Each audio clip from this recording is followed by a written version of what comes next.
Hello, welcome to the session on the actual report creation, and I hope you've been practicing along with what we've been doing so far, because if you just watch the videos and you don't practice, you're not going to really learn and internalize those skills. So now is where you're going to see the beauty of all what we've been doing so far. So I'm going to rename this page to sales reports,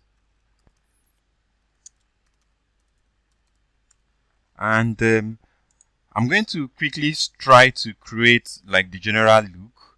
I would like to put our company logo. So say this company is Pizza Inc. So if I go to insert and image, this is the logo, Pizza Inc. logo, and I add it. So this is how you can insert images anyway, and especially very useful for logos. So I'm going to add that, and I'm going to make it a lot smaller so that logos are actually always small, and I put it at the upper left corner.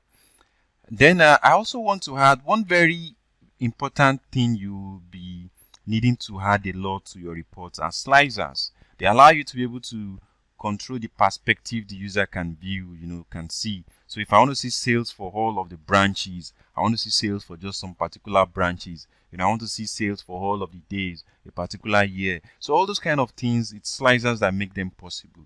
But just before I go to it, just to let you know that you can also customize this entire report canvas, right? If you click on the empty space here, and you will always have all of these things here. You will always have these controls that are context aware. When I say context aware, they keep the options you get there keep changing depending on what is in selection. So right now that I'm just selecting the empty canvas, this is what I get, and there's always this format. So if you go there, you see the things you can change about the look and feel.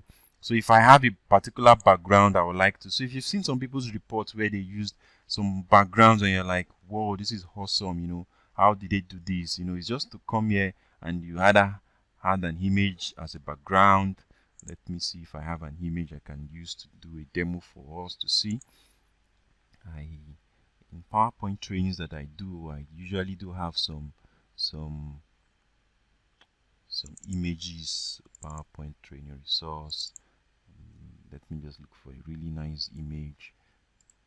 Just going to see something that is going to pop out.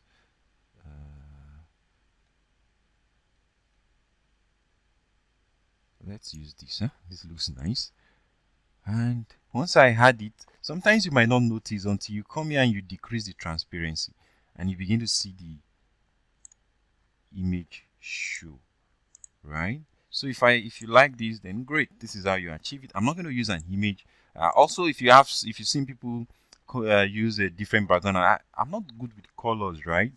So that's my own weak point. But I've seen people that have trained and right there in the classes, their report looks better than mine because they're able to pull off some interesting colors. So maybe they use a background and then they make all those colors pop out.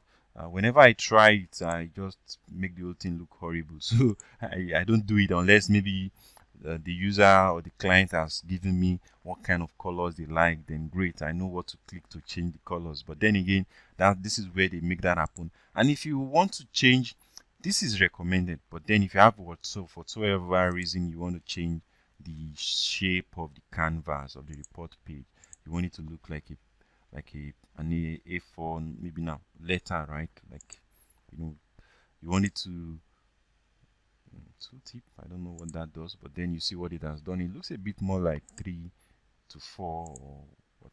Okay, it looks smaller because now my image is a lot looking bigger. So okay, I'm going to revert these changes just to let you be aware.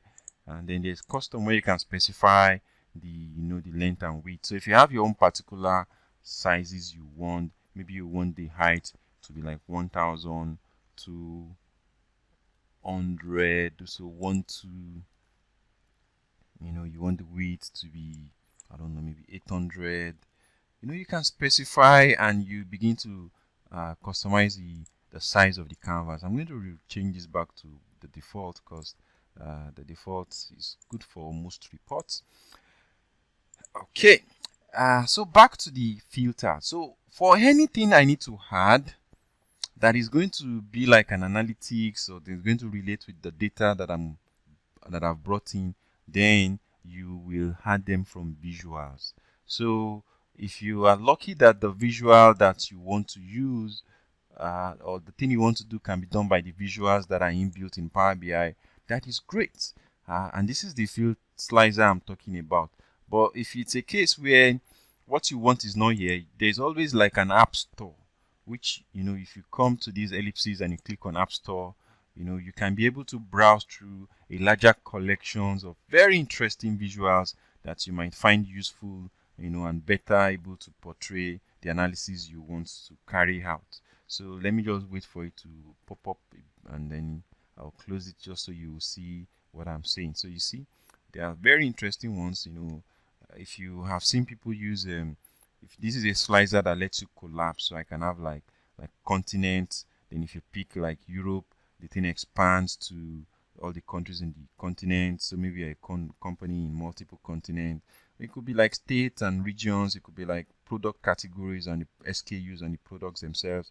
It could be, managers and the people under them. So this hierarchy slicer is something that does that. And you've seen people use logo as slicers. So you sell different products and you want it such that you want to use the label of the products, like the image of the product, as clickable slicers. This makes that possible. I've seen someone do it for a football analysis, and then you use the club's logo, right? So you click on this club, but not by the name, but by their logo, and then you are able to analyze. And this is good for what for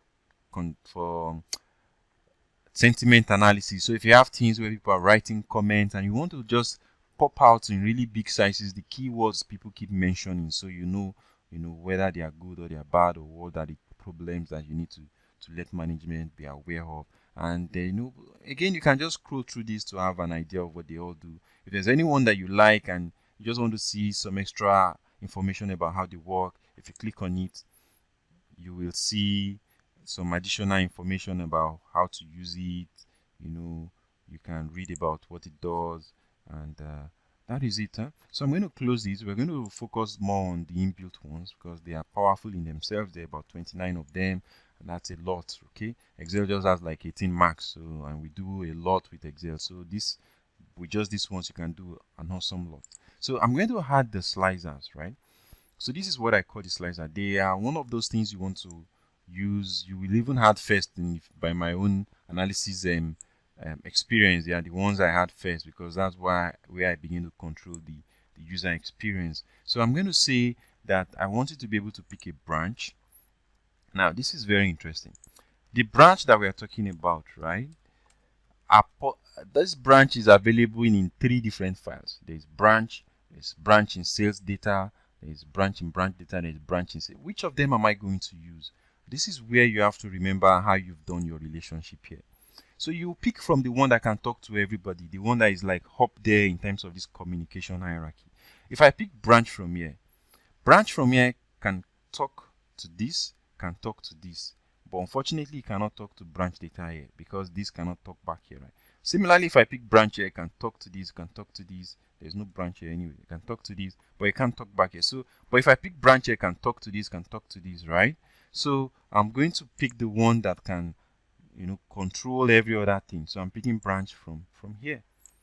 So that's the thing. You just have to always keep that in mind. Otherwise, you will see that sometimes your analysis, the one thing you used to know easily is whenever they're just repeating the same figures, that's one very a short telltale sign that you've picked something that cannot control another aspect of your analysis, and then you can quickly use this to uh, trace which you should have picked. So I'm going to just knock this one off. So I've added this branch. I'm happy with the way it looks, but then you can control what the look. You can say maybe you want it as a drop down so the user is able to pick, or but I'm going to reset it back to list, and then I'm going to just resize it so it just has enough size to show what I need to show. And then as usual, if you go to the format, you can always control some things about it. Maybe you want it to be vertical orientation. We're going to do that, but not in this one. Maybe I want it to look like this in case